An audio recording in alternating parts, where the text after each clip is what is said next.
They say that history is the greatest of all teachers, and that tales of past deeds define who we are in the present, and what we shall be in the future.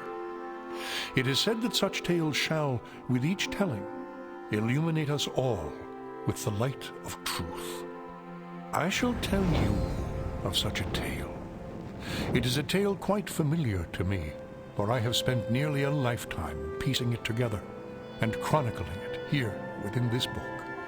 For years I have pondered its passages, studying every line, committing each word to memory. Perhaps now, in the telling of it, I shall at last find the answers I seek. Our story takes place in the northern region of Faerun, known as Icewind Dale.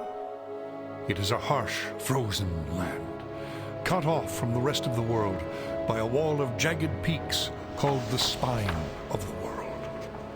For centuries, the icy plains of the Dale have been home to the barbarian peoples of the Uthgard and Regedmund.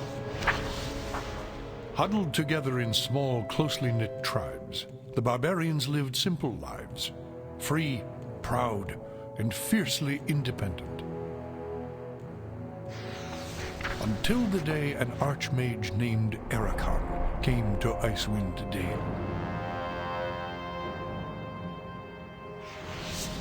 With an army of mercenaries, Erakan sought to conquer the north and force the fierce barbarians into slavery.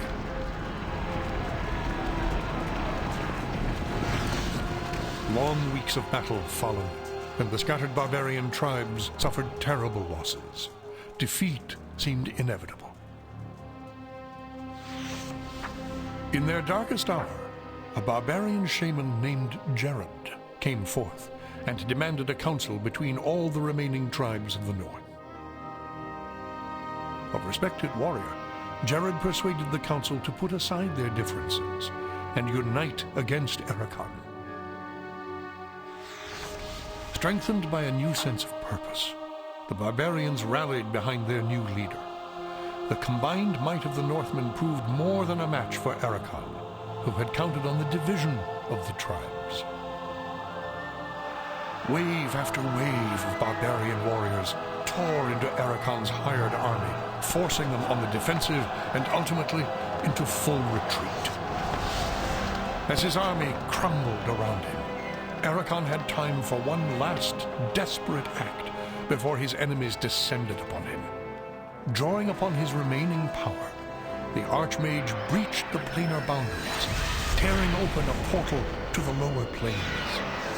The foolish Archmage's cries of victory immediately turned to shrieks of terror as the hideous and twisted shapes of demonkind materialized from the portal and poured onto the battlefield. The sudden appearance of the demons drove the combatants, barbarian and mercenary alike, to turn to meet the new threat side by side. The remaining warriors bravely charged the portal to drive the hellspawn back and were slaughtered by the hundreds.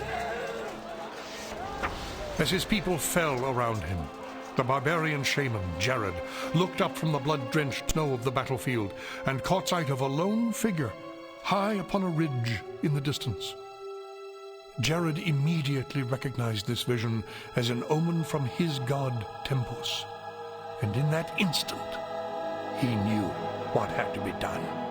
Shouting cries to his god, he charged through the ranks of the demons and plunged into the portal.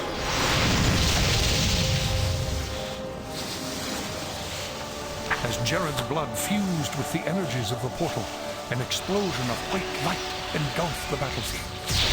When the light subsided, the demons were gone, and the portal was closed.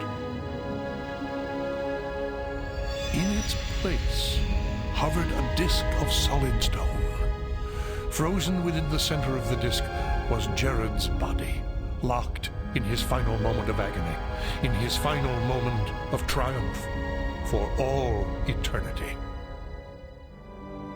But that is not the end of our tale. It is but the beginning.